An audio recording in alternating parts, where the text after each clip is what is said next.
दास का विद्यार्थी जीवन था और पूज्य श्री गुरुदेव भक्तमाली जी के चरणों में सुदामा कुटी में निवास करता था। और शरीर के जो पिताजी हैं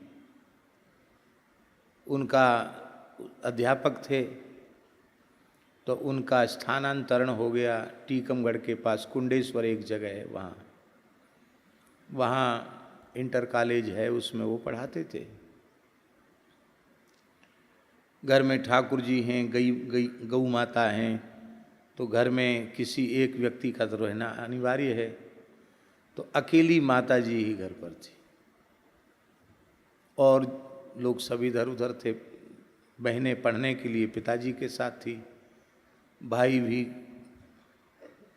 बाहर पढ़ने के क्रम में थे, मने गांव में नहीं थे, अकेली माता जी थी। तो ठाकुर जी की, संतों की सेवा का निष्ठापूर्वक जो निर्वहन उन्होंने अपने जीवन पर्यंत किया, वैसा उदाहरण इस समय खोज पाना तो बहुत कठिन।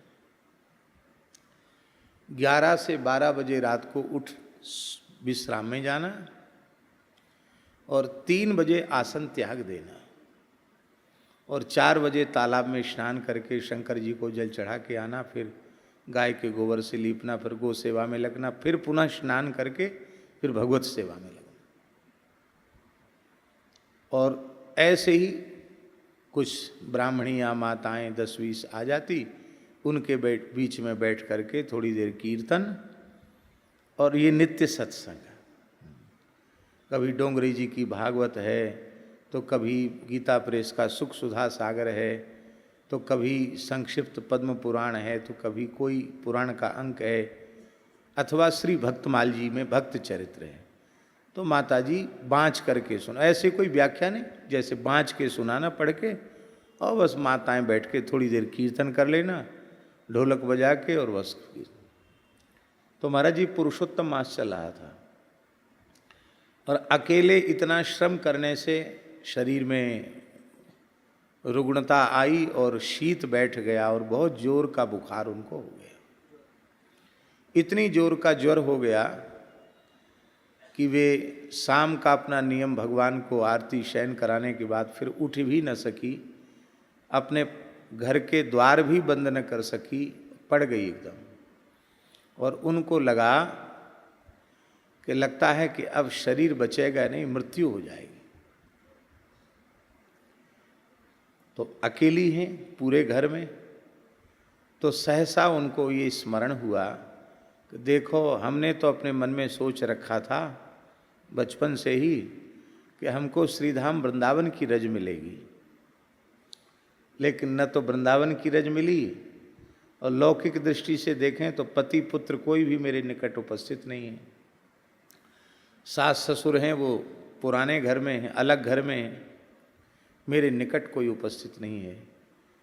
तो आर्त भाव से श्री राधा रानी को पुकारा और कहा कि अब तो आपके नाम का ही सहारा है, प्राण जाएं तो जाएं। तो जैसे ही आर्त भाव से महाराज जी श्री जी को पुकारा, कोई स्वप्न नहीं, कोई ध्यान नहीं, कोई तंद्रा निद्रा की अवस्था नहीं, साक्षात श्री किशोरी जी प्रकट हो गई। बुंदेली में उस घर को मड़ा कहते हैं, अंतर्ग्रह संस्कृत में बोलते हैं। पुराने घर होते थे ना, एक उस मड़ा में जहाँ ठाकुर जी, वहीं माता जी निवास करती थी। तो श्री किशोरी जी प्रकट हो गई। 9-10 वर्ष की अवस्था है बस, इससे ज़्यादा अवस्था नहीं है। और बिजली बहुत कम आती थी गाँव में, अब तो बिजली गांव में भी अच्छी आने लगी। तो बिजली थी नहीं, अंधेरा था, तो पूरा कक्ष दिव्य प्रकाश से भर गया। और आकर के उन्होंने, माता जी देख रही है, लेटी हैं, आके कहा कि माता जी का नाम ब्रजलता है। तो कहा, ब्रजलता, हम तो तुम्हारे पास ही रहती हैं, तो तुम इतना दुखी क्यों हो रही हो कि मेरे पास कोई नहीं? मैं हूं ना तुम्हारे पास, ठीक हो जाओगी, चिंता मत करो। ऐसे कह के सिर पे हाथ पधराया। पधराते ही जैसे जैसे स्विच दबाने से तत्काल बल्ब जल जाता, ऐसे ही रुग्णता समाप्त हो गई और स्वस्थ हो गई। बाद में बहुत, हाँ क्या चाहती हो, माता जी से पूछा, क्यों रो रही हो, क्या चाहती हो? तो बोली हमें तो केवल वृंदावन की रज चाहिए और कुछ नहीं चाहिए। माता जी ने तो कहा वो तो मिलनी ही है तुमको, बस ये कहा वो तो तुमको मिलनी ही है। ऐसा कहकर श्री जी अंतर्धान होगी। माता जी रोती रही कि मैं ठीक से प्रणाम भी नहीं कर सकी। दूसरे दिन किसी से संदेश गया होगा कि उनको तो बहुत तेज बुखार हो गया था, तो पिताजी आए। पिताजी को जब ये बात बताई तो पिताजी तो और अधिक भावुक हैं। वो बोले कि अब ठीक है, अब जो कुछ संसार का धर्म छोड़ो हो गया, अब वृंदावन वास करो तुम। तो उनको लेके आ गए वृंदावन। बोले हम थोड़ा बहुत पैसा देते रहेंगे और अब बालक सब समझदार हो गए, महीने हैं, वो सब काम व्यवहार का हम कर लेंगे, हमें तो नौकरी छोड़ के जा नहीं सकते, पर थोड़ा तुमको पैसा खर्च देते रहेंगे, किराए से कमरा लेके वृंदावन वास करो, खूब भजन करो। लेके महाराज जी के पास आए। महाराज जी इनको ऐसे ऐसे श्री जी की कृपा हुई है, वृंदावन वास इनको चाहिए। तो महाराज जी मुस्कुराए और बोले देखो हमने तुम्हारी बात धैर्यपूर्वक सुनी है। जब श्री जी ने कह दिया कि हम तो तुम्हारे ही पास रहती हैं, तो जहाँ श्री जी रहती हैं उसी को तो वृंदावन कहते हैं।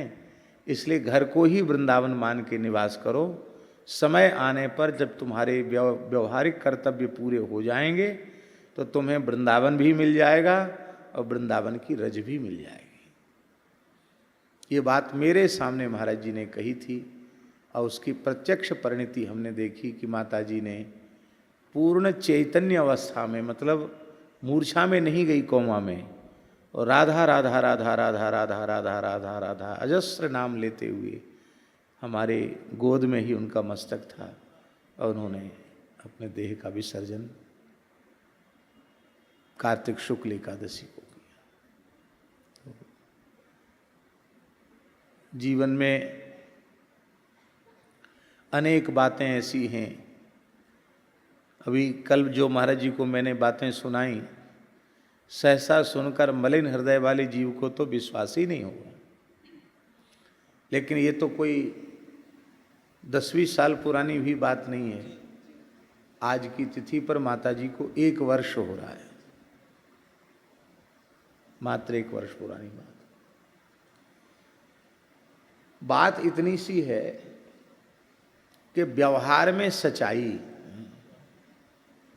ईमानदारी, दिखावा बिल्कुल नहीं, यही ठाकुर जी को चाहिए। बस न इन्हें कोई जाति से मतलब है ठाकुर जी को, न इन्हें किसी संप्रदाय से मतलब है, न किसी अवस्था से मतलब है, न किसी व्यवस्था से मतलब है। रीझत राम स्नेह निशोध, जस निष्केवल प्रेम। तो निष्केवल प्रेम से ठाकुर जी रीझ जाते हैं। बस इतनी सी ही बात समझने की है। श्री वृंदावन बिहारी लाल की। पूज्य महाराज श्री ऋषि परंपरा का गौरव है, संत परंपरा की शोभा है, और हम तो केवल कृतज्ञ ही हो सकते हैं। संत कहते हैं उसके गुण उपकार का पा सकूं नहीं पार, कहने की बात नहीं है, शब्द में ये भाव आ नहीं सकता। बस रोम रोम कृतज्ञ है करे सुधन्य पुकार। बस महाराज श्री के प्रति कृतज्ञ हैं। और मैंने कहा हमारा सौभाग्य है कि आज के समय में हमको आप श्री जैसे महापुरुष दर्शन के लिए, सेवन के लिए श्री ठाकुर जी ने अपने अपने भंडार से यह अमूल्य रत्न हमको प्रदान किया है। और आप जब इस प्रकार हम सबके मध्य विराजमान हैं तो हम स्वस्थ और सुरक्षित भी अनुभव करते हैं। आपकी सन्निधि श्री जी हमको कृपा करके इसी प्रकार प्रदान करती रहें।